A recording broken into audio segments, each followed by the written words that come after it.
The creek had swallowed little Sarah Reese whole, leaving nothing but a tiny shoe caught on a branch, and Tabitha Reese's heart shattered beyond recognition. She stood knee-deep in the rushing water, her dress heavy and cold against her legs, screaming her daughter's name long after the echo had died in the canyon.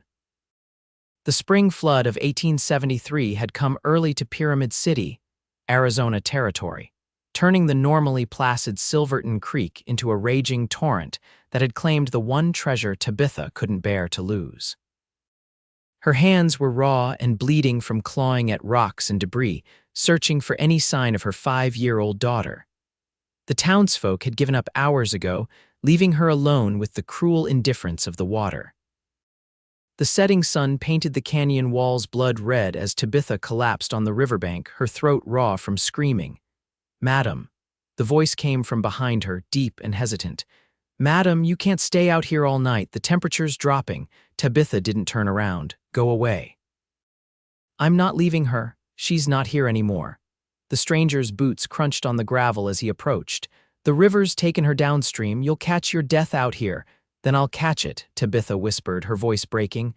"What does it matter now?" The stranger moved to stand beside her, and she finally looked up. He was tall and broad-shouldered, wearing a dusty cowboy hat pulled low over his eyes. His face was weathered by sun and wind, a short beard covering his jaw. Not a townsman, she knew everyone in Pyramid City. "My name's Patrick Sullivan," he said, squatting down beside her. "I was riding in when I heard what happened. I know these waterways better than most. At first light, I'll ride downstream and continue the search." "It's too late," Tabitha said, the words like ash in her mouth. "They all said so." "The current's too strong, the water too cold." Patrick studied her face, his eyes the color of the sky after a storm. "Maybe, but we'll look anyway." He held out his hand. "For now, you need warmth and rest." "I can't leave her," Tabitha repeated, but her body betrayed her with violent shivering. "We'll mourn together, then live," Patrick said quietly, his words a strange promise in the gathering dusk. "But first, you need to survive the night." Something in his tone made her look at him properly. There was knowledge in his eyes, not just sympathy, but understanding. The understanding of someone who had lost and lived to tell the tale. Tabitha allowed him to help her to her feet. Her dress was soaked to the waist, mud caked and heavy. She took one step and staggered, her limbs stiff from hours in the cold water. Without asking permission, Patrick swept her into his arms and carried her away from the riverbank. She should have protested, should have insisted on walking, but she was beyond caring about propriety. Her world had ended today. What did it matter how she left this awful place? "Where do you live?" Patrick asked as he carried her up the path toward town. "The millinery shop on Main Street," Tabitha managed through chattering teeth. "Above it, but I don't want you need to change into dry clothes," he said firmly. "Then I'll take you to the hotel if you don't want to stay in your home tonight." The thought of returning to the small apartment where Sarah's toys were scattered about, where her small nightgown lay folded on her bed, where her laughter still seemed to echo, it was unbearable. "The hotel," she whispered. Patrick nodded and continued walking, his steady stride eating up the distance to town. The first stars were appearing in the darkening sky as they reached Main Street. A few people were still out, and Tabitha felt their stares burning into her. Their pity was suffocating. "Don't look at them," Patrick murmured. "Just breathe." He carried her up the steps to her shop, waiting as she fumbled with the key. Inside, the familiar smell of fabric and ribbon made her stomach clench. Sarah had loved to play here, draping herself in scraps of silk and parading around like a fine lady. "I'll wait downstairs," Patrick said, setting her gently on her feet. "Take only what you need for tonight." Tabitha nodded numbly and climbed the stairs to the apartment. She moved mechanically, packing a nightgown and a change of clothes in a small valise. Her fingers brushed against Sarah's rag doll, forgotten on the settee, and a sob tore from her throat. She clutched it to her chest, inhaling the faint, sweet scent of her daughter. When she descended the stairs, Patrick was standing by the window, staring out at the darkened street. He turned when he heard her, his eyes taking in the doll clutched in her hand, but he said nothing. "I'm ready," Tabitha said, her voice hollow. Patrick took the valise from her hand. "The hotel's just down the street. Think you can walk?" She nodded, not trusting herself to speak further. They stepped out into the cool night air and Patrick closed the shop door behind them, waiting as she locked it. The Pyramid City Hotel was a two-story building with a wide veranda and clean, if simple, rooms. The proprietress, Mrs. Jenkins, took one look at Tabitha's bedraggled appearance and clucked her tongue sympathetically. "Oh, you poor dear," she said, her plump face creased with concern. "I heard about little Sarah. Such a terrible thing. I'll put you in our best room, no extra charge." "That's kind of you, madam," Patrick said, his hand steady on Tabitha's elbow as she swayed slightly. Mrs. Jenkins led them upstairs to a corner room with a view of the main street. It was simply furnished with a large bed, a washstand, and a rocking chair by the window. "I'll send up some hot water and tea," Mrs. Jenkins said, patting Tabitha's arm. "Is there anything else you need, dear?" Tabitha shook her head, unable to formulate words. "Thank you, madam," Patrick answered for her. "Could you also send word to Dr. Wilson? Mrs. Reese has been in the cold water for hours." After Mrs. Jenkins left, Patrick set Tabitha's valise on the bed. "I'll wait outside until the doctor's seen to you, then we'll talk about tomorrow." Tabitha found her voice at last. "Why are you doing this? You don't know me." Patrick's expression softened slightly. "No, I don't, but I know grief, Mrs. Reese, and nobody should face it alone." Before she could respond, there was a knock at the door, and a young boy arrived with hot water and tea. Patrick nodded to her and stepped out, closing the door quietly behind him. Tabitha changed out of her sodden clothes, her movements mechanical. She washed away the river mud as best she could, wincing at the cuts and bruises on her hands and arms. The warm tea helped stop her shivering, but nothing could touch the cold emptiness inside her. Dr. Wilson arrived shortly after, a kindly older man who examined her hands and prescribed a tincture for sleep. "The physical wounds will heal, Mrs. Reese," he said gently. "For the others, only time can help. I'm so very sorry about Sarah." After he left, Patrick returned, standing awkwardly by the door. "I've arranged for supplies. I'll head downstream at first light." "I'm coming with you," Tabitha said, surprised by the firmness in her voice. Patrick frowned. "Mrs. Reese, it's not appropriate." "I don't care about appropriate," Tabitha interrupted. "She's my daughter. I won't sit here while strangers search for her." "It will be rough country," Patrick warned, "and what we find, it may not be easy to bear." Tabitha clutched Sarah's doll tighter. Nothing could be worse than not knowing. Patrick studied her for a long moment, then nodded slowly. "Be ready at dawn, wear sturdy boots and bring a hat. The sun gets fierce in the canyon." "Thank you," Tabitha whispered. Patrick touched the brim of his hat. "Try to rest, Mrs. Reese. Tomorrow will be a long day." After he left, Tabitha sat in the rocking chair by the window, Sarah's doll in her lap. She stared out at the stars, wondering if her daughter could see them too, somehow, somewhere. The doctor's tincture remained untouched on the nightstand. Sleep, when it finally came, found her still in the chair. Tears dried on her cheeks. Dawn broke cold and clear, painting the distant mesas gold and rose. Tabitha had changed into her simplest dress and sturdiest boots, her hair pulled back in a severe bun. She'd packed a small bundle of essentials and waited on the hotel veranda, watching the town slowly come to life. Patrick arrived leading 2 horses, his own tall bay and a gentle-looking dun mare. He wore the same clothes as yesterday, with the addition of a long duster coat and saddlebags that bulged with supplies. "Did you sleep?" he asked, helping her mount the mare. "Some," Tabitha lied, adjusting her skirts over the side saddle. Enough." His expression told her he hadn't slept either.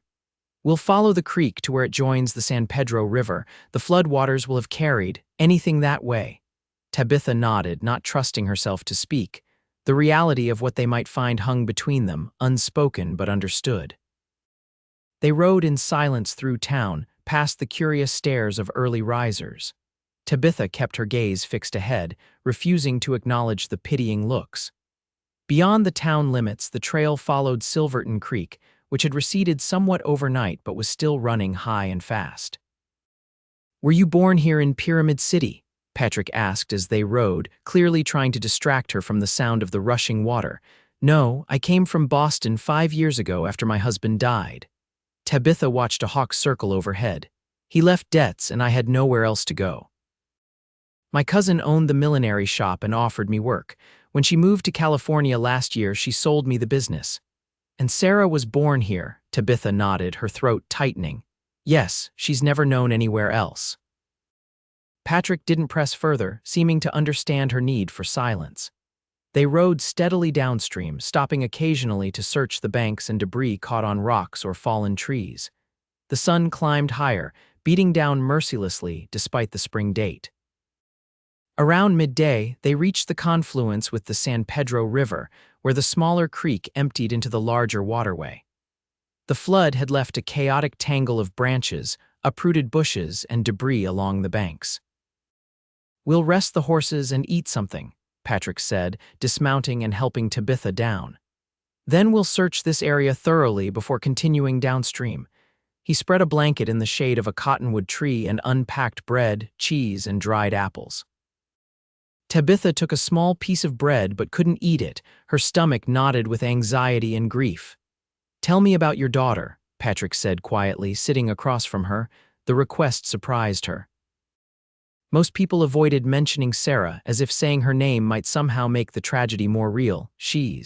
Tabitha stopped, the present tense a knife to her heart. She was beautiful, wild as a March hare, always climbing things, exploring. She has had curly red hair like my mother's. Blue eyes like her father's. The words came easier now. She loved stories about animals and could mimic bird calls so perfectly they'd answer her. Patrick smiled slightly. "Sounds like a handful." She was, Tabitha agreed, tears welling in her eyes, but she was also sweet. She'd give away anything she had if she thought someone needed it more. Last month, she gave her new hair ribbon to a girl at church because the girl admired it. "She sounds special," Patrick said softly. "She was everything to me," Tabitha whispered, wiping at her tears. "After James died, she was all I had left, my whole world." Patrick was quiet for a moment, then said, "I had a son once, Ethan. He would have been 11 this year." Tabitha looked up, meeting his eyes. "What happened?" "Scarlet fever, 3 years ago." Patrick's voice was steady, but pain shadowed his eyes. "My wife, Louise, died 2 weeks after him, same fever." "I'm sorry," Tabitha said inadequately. Patrick nodded. "That's why I said what I did yesterday, about mourning together then living, because the living is the harder part." They fell silent, each lost in their own grief. After resting the horses, they began searching the riverbank methodically, working in opposite directions and meeting in the middle. The afternoon stretched endlessly, the sun beating down as they combed through debris and searched quiet pools where the current might have deposited anything carried downstream. By late afternoon, they had found nothing, not a scrap of clothing, not a sign. Tabitha's hope fluctuated wildly between desperate belief that Sarah might somehow have survived and the grim certainty that they would find her small body caught in the debris. "We should make camp soon," Patrick said, leading his horse back to where Tabitha stood staring at the river. "There's a good spot about a quarter-mile ahead. We can continue searching tomorrow." "How far could she have been carried?" Tabitha asked, her voice flat with exhaustion. Patrick hesitated. "It's hard to say. The current was strong, but we'll keep searching until we find her." They made camp in a small clearing near the river. Patrick built a fire and prepared a simple meal of beans and coffee while Tabitha sat wrapped in a blanket, staring into the flames. Night fell quickly, stars appearing in a velvet sky untouched by the tragedy below. "You should try to sleep," Patrick said after they had eaten. "Take my bedroll, I'll keep watch." "I can't sleep," Tabitha said. "Every time I close my eyes, I see her face, I hear her calling for me." Patrick added wood to the fire. "I know, for the first year after Ethan died, I barely slept. When I did, I'd wake up thinking I heard him laughing in the next room." "Does it ever stop?" Tabitha asked, drawing her knees up to her chest. "The pain?" "No," Patrick said honestly, "but it changes, becomes something you can carry without it crushing you every minute of every day." "I can't imagine that," Tabitha whispered. "Right now, I don't want it to stop. The pain is all I have left of her." Patrick was silent for a long moment. Then he said, "Tell me your favorite memory of Sarah." Tabitha looked at him across the fire, surprised by the request. But as she began to speak, describing Sarah's delight upon receiving a kitten for her 4th birthday, she felt something loosen in her chest. She talked for a long time, stories flowing from her like water. Sarah's first steps, her mispronounced words, her fascination with butterflies. Patrick listened, occasionally asking questions or smiling at particularly sweet memories. When Tabitha finally fell silent, exhaustion overwhelming her, he said simply, "She'll always be with you. Those memories are yours forever." Tabitha nodded, tears streaming down her face. "Thank you for listening. Get some rest now," Patrick said gently. "I'll wake you at dawn." Despite her certainty that sleep would elude her, Tabitha dozed fitfully, waking often to the sounds of the night and the soft movements of Patrick tending the fire. When morning came, gray and cool, she felt hollow but somehow steadier. They continued downstream, stopping every few hundred yards to search carefully. Around mid-morning, they came upon a small settlement, 3 cabins nestled against the foothills with corrals and garden plots. Patrick approached the nearest cabin where a woman was hanging laundry. "Excuse me, madam, we're searching for a little girl who was swept away in the flood 2 days ago, upstream near Pyramid City. Red hair, about 5 years old. Have you seen anything unusual in the river?" The woman shook her head. "Nothing like that, but Miguel's place is down that way," she pointed further downstream. "He's got land right on the bend where things often wash up after floods. Might check with him." They thanked her and rode on, hope flickering faintly in Tabitha's chest. The river made a sharp turn about a mile further, and beyond it lay a small adobe house with a garden and several outbuildings. A man was working in a corral, training a young horse. "Señor Miguel," Patrick called as they approached. The man looked up, wiping sweat from his brow. "She." "Can I help you?" Patrick explained their search while Tabitha scanned the riverbank anxiously. Miguel listened gravely, then shook his head.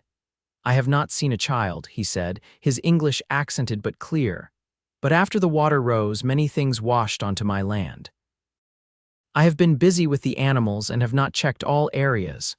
"Would you mind if we looked?" Patrick asked. "Please look anywhere," Miguel said, gesturing broadly. "My wife is inside if you need anything. I will help you search after I finish with this colt." They thanked him and began methodically working their way along the property where the river curved sharply. The change in current had indeed deposited a substantial amount of debris, tree branches, parts of wooden structures, even a wagon wheel. Tabitha's heart pounded painfully as they sifted through the debris. Each piece of cloth caught on a branch made her breath catch, only to release in a mixture of relief and disappointment when it proved to be nothing significant. They had been searching for nearly an hour when Tabitha spotted something colorful caught in the roots of a partially uprooted cottonwood. She waded into the shallow water, ignoring Patrick's call to be careful, and reached for the item. It was a doll, not Sarah's rag doll, which was safely in Tabitha's saddlebag, but a crudely carved wooden figure with a scrap of blue fabric for a dress. Tabitha turned it over in her hands, disappointment washing through her. "It's not hers," she said as Patrick waded out to join her. "No," he agreed, "but it means we should keep looking. Other things may have washed up further along." They continued their search, moving methodically along the riverbank. The sun climbed higher, beating down mercilessly. Tabitha's dress was soaked to the knees, her hands scratched and dirty from searching through debris. It was Patrick who found the shoe, a small, mud-caked leather boot caught in a tangle of branches near the far edge of Miguel's property. He held it gently, examining it before calling to Tabitha. She recognized it instantly, one of Sarah's good shoes, worn for church and special occasions.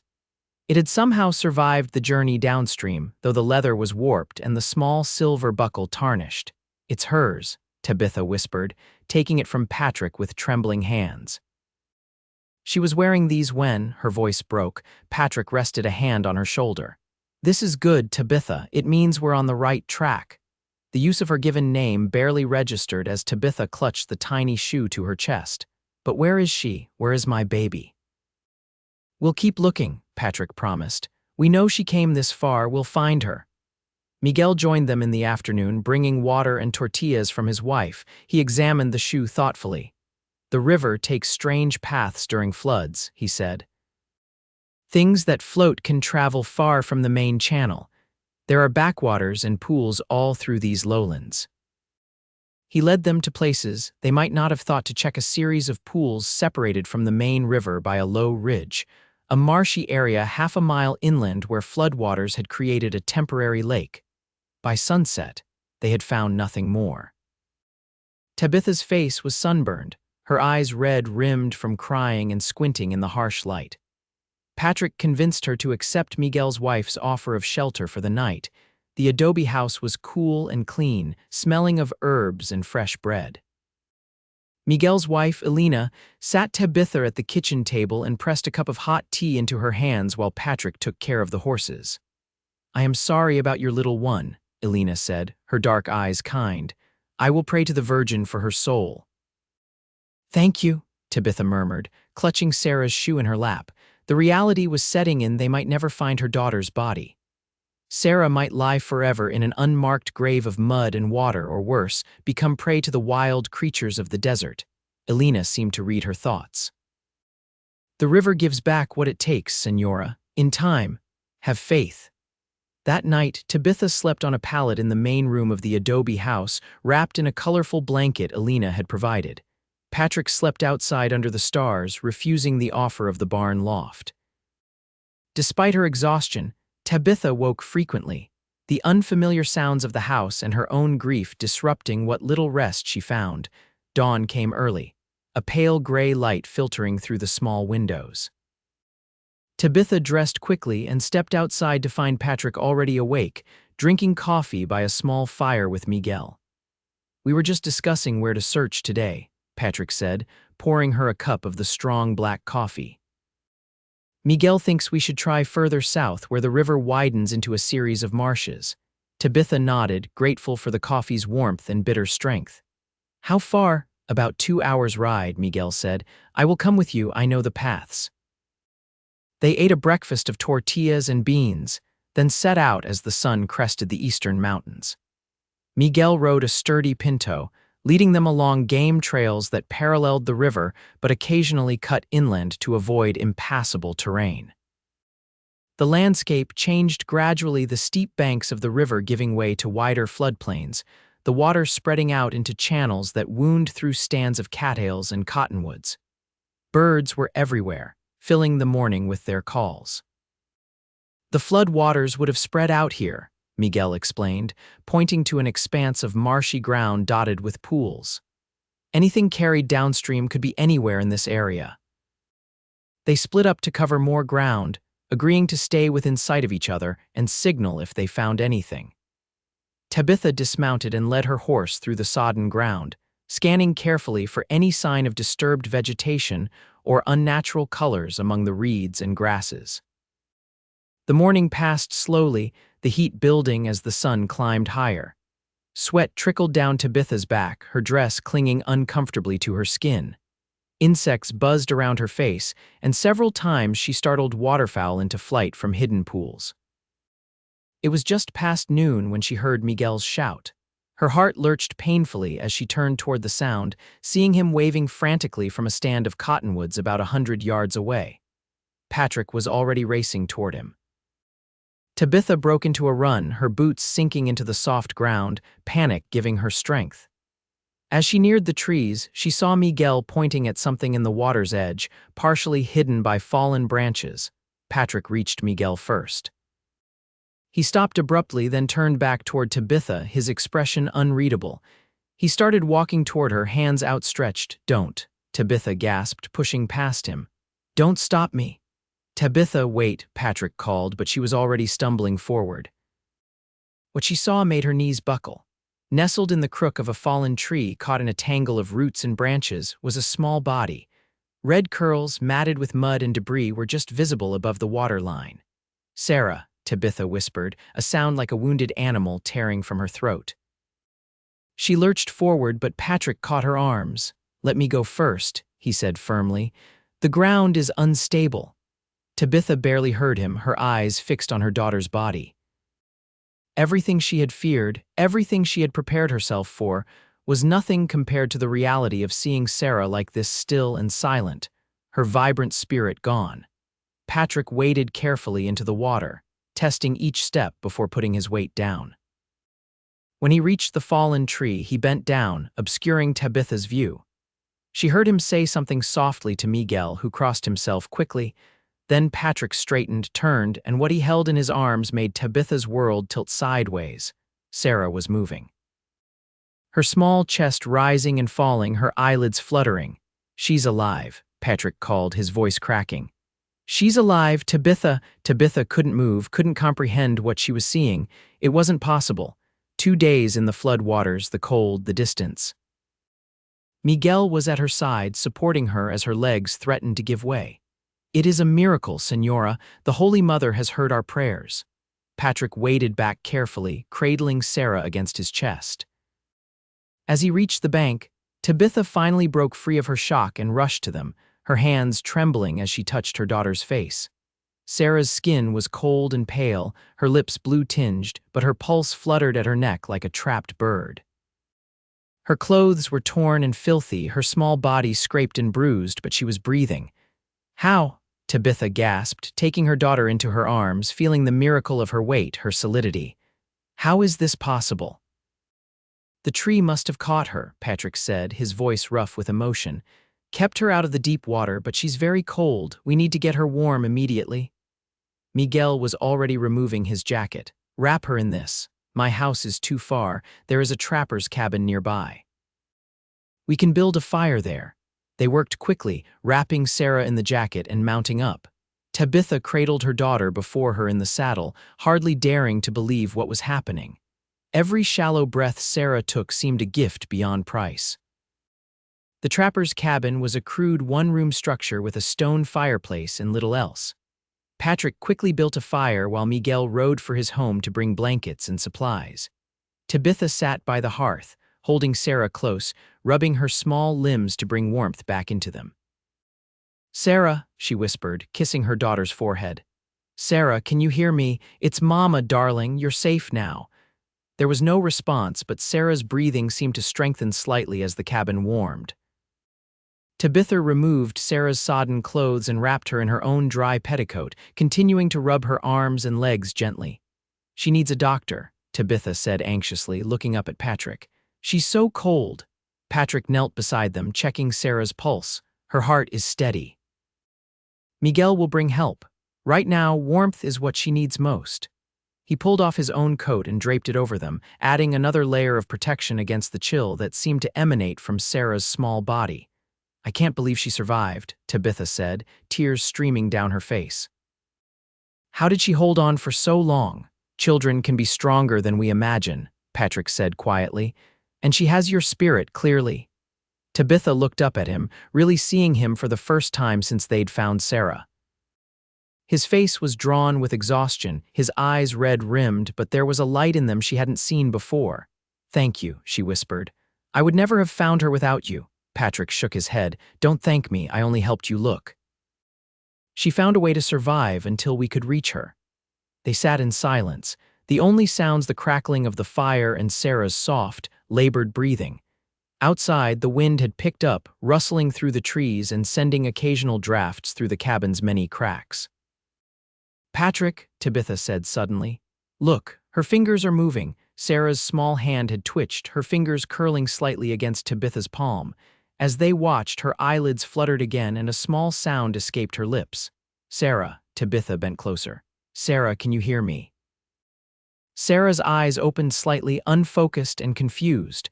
"Mama," she whispered, the word barely audible. "Yes, baby, I'm here." Tabitha could barely speak through her tears. "Mama's here, you're safe now." Sarah's eyes closed again, but her fingers gripped Tabitha's weakly. Patrick moved to add more wood to the fire, his own eyes suspiciously bright. "She's fighting," he said, his voice rough. "She's a real fighter, your girl." Miguel returned an hour later with blankets, food, and news that he had sent his son to Pyramid City for the doctor. He brought hot broth in a jar wrapped in cloth, which Tabitha carefully spooned into Sarah's mouth. The child swallowed reflexively, taking only a few sips before turning her face away. "It is enough for now," Elena said, having arrived with Miguel. "Her body must remember how to eat again." "Small amounts many times." Elena examined Sarah carefully, her experienced hands gentle as she checked for broken bones or serious injuries. "She has many bruises and her hands are badly scraped, but I find no broken bones. It is the cold and hunger that weaken her most." Tabitha nodded gratefully. How did she survive in the water for so long? The tree saved her, Miguel explained. It fell before the flood, creating a pocket of air and shelter. She must have been caught there almost immediately after falling in the river. The thought of Sarah trapped and terrified for 2 days made Tabitha's heart clench painfully. My poor baby. She is young, Alina said, patting Tabitha's hand. Children forget pain quickly. Soon this will be just a story to her. They kept vigil through the afternoon and into the evening. Sarah woke several times, taking small sips of broth and water before drifting back to sleep. Each time her eyes seemed clearer, her voice stronger as she called for her mother. Patrick remained nearby, tending the fire and helping however he could. When Sarah woke around sunset, she noticed him for the first time, studying him with solemn blue eyes. "Who are you?" she asked, her voice a thin whisper. Patrick knelt beside the makeshift bed. "My name is Patrick. I helped your mama find you." Sarah considered this information seriously. "Did you bring my shoe? I lost it in the water." Patrick smiled, the first real smile Tabitha had seen from him. "As a matter of fact, we did find your shoe. It's what helped us know we were on the right track to find you." Sarah nodded, satisfied, and closed her eyes again. Tabitha stroked her daughter's tangled hair, marveling at the resilience of children. "I never thought I'd hear her voice again," she said softly to Patrick. "I had given up hope. But you didn't stop searching," Patrick pointed out. "That's what matters." Night fell, and Miguel and Alina departed, promising to return in the morning with more supplies. The doctor, they estimated, would arrive sometime the following day. Alone with Sarah and Patrick in the small cabin, Tabitha felt a curious peace descend.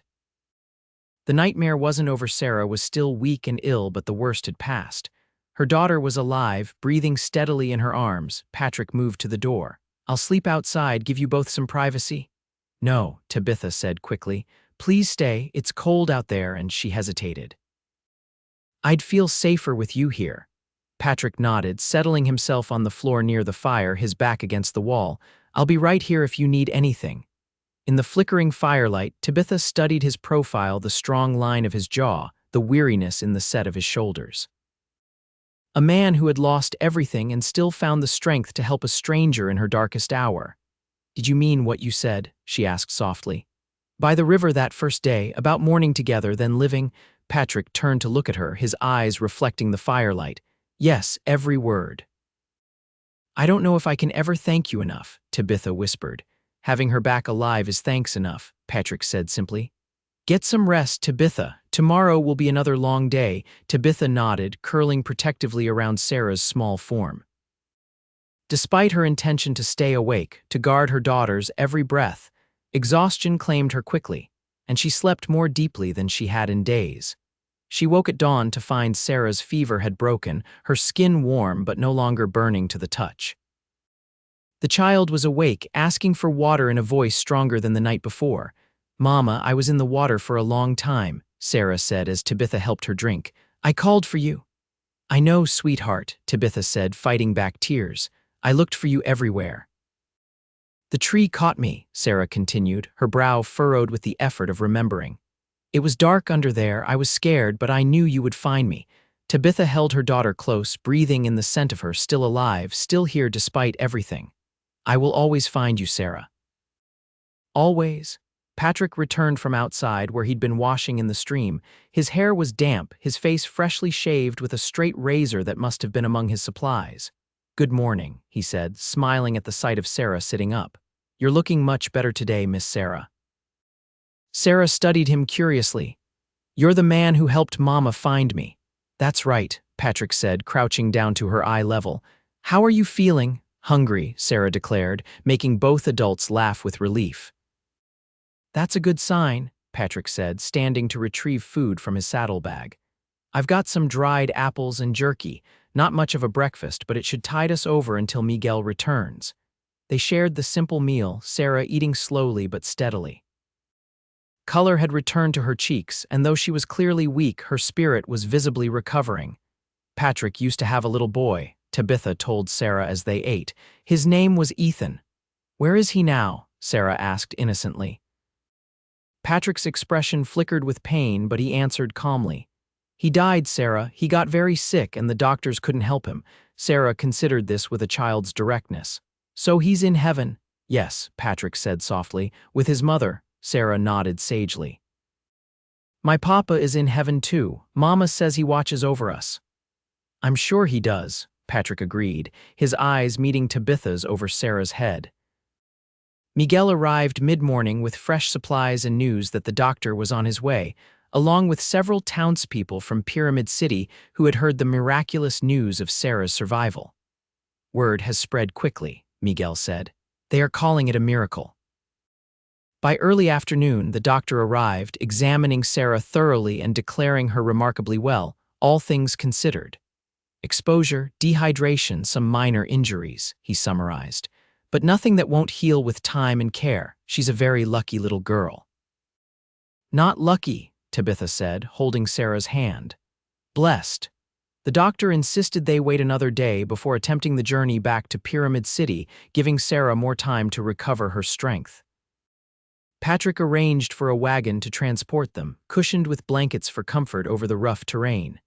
That evening, after Sarah had fallen asleep, Tabitha stepped outside the cabin where Patrick was sitting on a fallen log staring up at the stars. May I join you? She asked softly. Patrick nodded, moving over to make room. They sat in comfortable silence for a few minutes, the night sounds of the desert surrounding them. What will you do now? Tabitha finally asked. After you've seen us safely home. Patrick was quiet for a long moment. I hadn't thought that far ahead. I've been drifting since Louise and Ethan died, taking odd jobs, never staying anywhere too long. You could stay in Pyramid City, Tabitha suggested, her heart beating faster. There's always work for a good man. Could I? Patrick turned to look at her, his eyes serious in the moonlight. Would there be a reason to stay? Tabitha met his gaze steadily. I think there could be, in time. Patrick's expression softened. I meant what I said, Tabitha, about mourning then living. I've done my mourning, maybe it's time to try living again. I haven't thanked you properly, Tabitha said. Not just for helping find Sarah, but for showing me how to hold both grief and hope at the same time. I don't think I could have survived those days without your strength. You're stronger than you know, Patrick said quietly. You never gave up. Neither did you, Tabitha replied. Not on Sarah and not on yourself, even after everything you lost. Their hands found each other in the darkness, fingers intertwining naturally as if they'd done this 100 times before. The touch was simple, but it held a promise that neither was ready to voice aloud just yet. We should get some rest, Patrick said eventually. Long journey tomorrow. Tabitha nodded, but neither moved to break the connection between them. Above, the stars wheeled in their ancient patterns, indifferent to the small human dramas playing out beneath them. Yet somehow, Tabitha felt they were witnessing something important, the first tentative steps toward healing, toward life after loss. The journey back to Pyramid City took most of the following day, the wagon moving slowly over the rough terrain.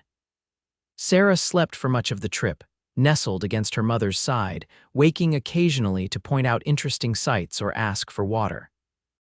The town turned out to greet them as they arrived, people lining the street to witness the miracle child's return. Tabitha felt overwhelmed by the attention, but Patrick stayed close, his quiet presence a buffer between her and the well-meaning but intrusive curiosity of the townspeople. Mrs. Jenkins had prepared Tabitha's apartment above the millinery shop, cleaning it thoroughly and stocking the pantry with food. It's the least we could do, she said tearfully, embracing Tabitha. We're all so happy for you, dear. That night, after settling Sarah in her own bed for the first time in days, Tabitha found Patrick preparing to leave. Where will you stay? She asked, standing in the doorway of her small parlor. The hotel has a room for me, he said, gathering his few belongings. I've arranged to help Mr. Peterson with some carpentry work. He's been wanting to expand his livery stable. So you're staying in town? Tabitha couldn't keep the hope from her voice. Patrick nodded. For a while at least, see how things develop. Their eyes met and understanding passed between them. It was too soon for declarations or promises, but something had begun by that river, something neither was willing to let go just yet. Sarah will want to see you tomorrow, Tabitha said. She's already asked twice when Mr. Patrick is coming back, Patrick smiled, the expression transforming his weathered face.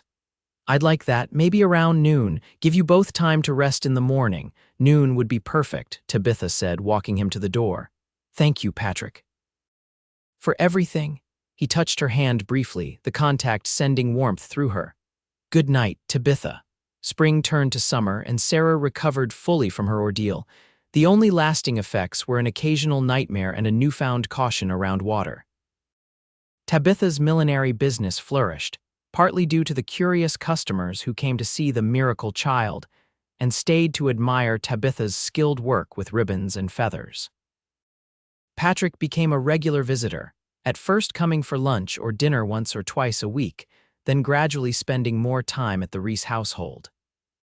He helped repair the loose boards on the back steps, built Sarah a small bookshelf for her growing collection of storybooks, and taught her to whittle simple animal figures from soft pine. The town watched their developing relationship with interest and generally approval. A widow and a widower, both touched by tragedy, finding comfort in each other seemed right somehow, a balancing of the scales. On a warm August evening, Patrick took Tabitha for a walk along the creek, not the spot where Sarah had fallen in, but further upstream where the water was calm and willows trailed their branches in the slow current. I've been thinking, Patrick said as they sat on a blanket spread on the grassy bank, about what you said that night, about having a reason to stay in Pyramid City. Tabitha's heart quickened. Yes, I've found several good reasons, Patrick said, taking her hand in his. The main one being that I've fallen in love with you, Tabitha Reese. Tabitha felt tears spring to her eyes. Patrick, I know it might be too soon, he continued quickly. We've both lost so much, but these past months have shown me that there can be life after grief. That hearts can heal and learn to love again. It's not too soon, Tabitha whispered, squeezing his hand. I love you too. I think I started falling in love with you by that river when you gave me hope when I had none left. Patrick touched her cheek gently. I never thought I'd find someone who understood my loss, who could help me honor Ethan and Louise's memory while still moving forward. That's what you did for me, Tabitha said. You showed me how to mourn and live at the same time. Patrick leaned forward slowly, giving her time to pull away if she wished. Tabitha met him halfway, their lips touching in a gentle, tentative kiss that held both remembrance of what they had lost and promise of what might be. When they returned to town, Sarah was waiting impatiently at Mrs. Jenkins' house where she had been spending the afternoon. She took one look at their clasped hands and beamed. Are you going to marry my mama? She asked Patrick directly, making Mrs. Jenkins gasp at her forwardness. Patrick glanced at Tabitha, amusement and love mingling in his eyes. Well, I haven't properly asked her yet, Miss Sarah. Do you think she might say yes if I did? Sarah nodded emphatically. She likes you a lot. She smiles different when you're here. Does she now? Patrick grinned, squeezing Tabitha's hand. Sarah, that's enough, Tabitha said, blushing furiously. Thank you for watching her, Mrs. Jenkins. As they walked home, Sarah skipping ahead of them, Patrick leaned close to Tabitha. She's right, you know, you do smile different around me. Is that a bad thing? Tabitha asked. No, Patrick said softly. It's the best thing in the world. The proposal came 2 weeks later, not in a grand gesture but in a quiet moment at the kitchen table after Sarah had gone to bed. They were drinking tea and discussing plans for the harvest festival when Patrick reached across the table and took her hand. Marry me, Tabitha, he said simply. Let's build a life together, you and me and Sarah. Tabitha felt tears sting her eyes. Yes, she whispered. Yes, I will. They were married in the small church in Pyramid City on a crisp October day, with Sarah as their only attendant, proudly carrying a basket of late blooming wildflowers. The townspeople filled the church, witness to a love that had been born from tragedy but transcended it.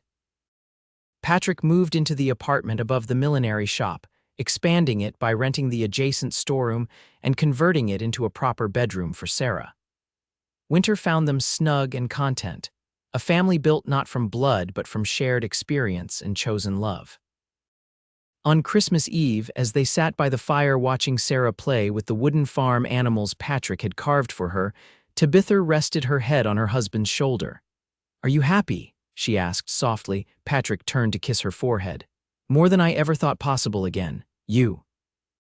Yes, Tabitha said, watching her daughter alive, thriving, loved. I thought my life was over when I lost her to the river, but it was really just beginning. We mourned together, Patrick murmured, echoing his words from that terrible day by the river. And now we live. In the spring, as the first anniversary of Sarah's miracle approached, Tabitha discovered she was expecting a child. When she told Patrick, his eyes filled with tears of joy and remembrance. Ethan would have loved being a big brother, he said, holding her close. And Louise would have been so happy for you, Tabitha replied, understanding his mixed emotions perfectly. They told Sarah that evening, watching her face light up with excitement at the prospect of a sibling. Can I teach the baby everything I know? She asked eagerly.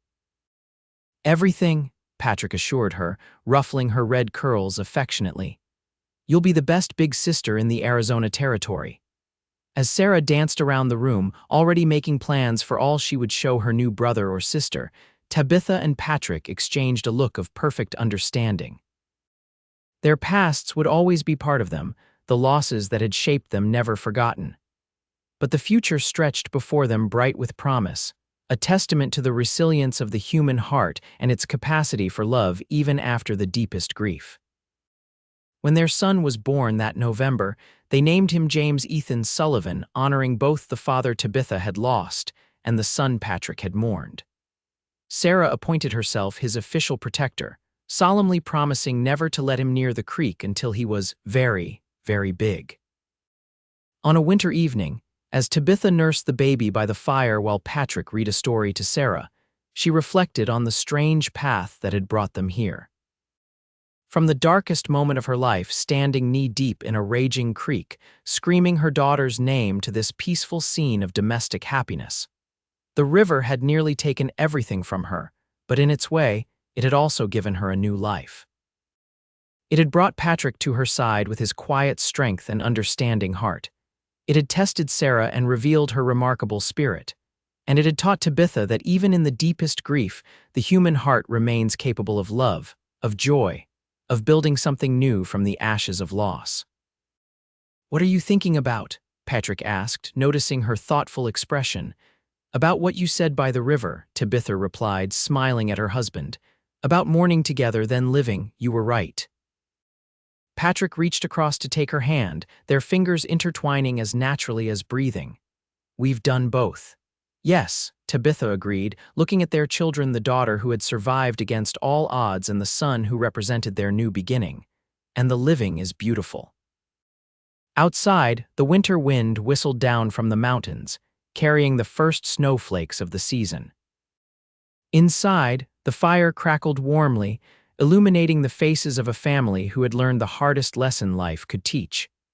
That love doesn't end with loss, that hearts can break and still beat, still heal, still find the courage to love again. They had mourned together, and now they lived fully, deeply, gratefully, one day at a time.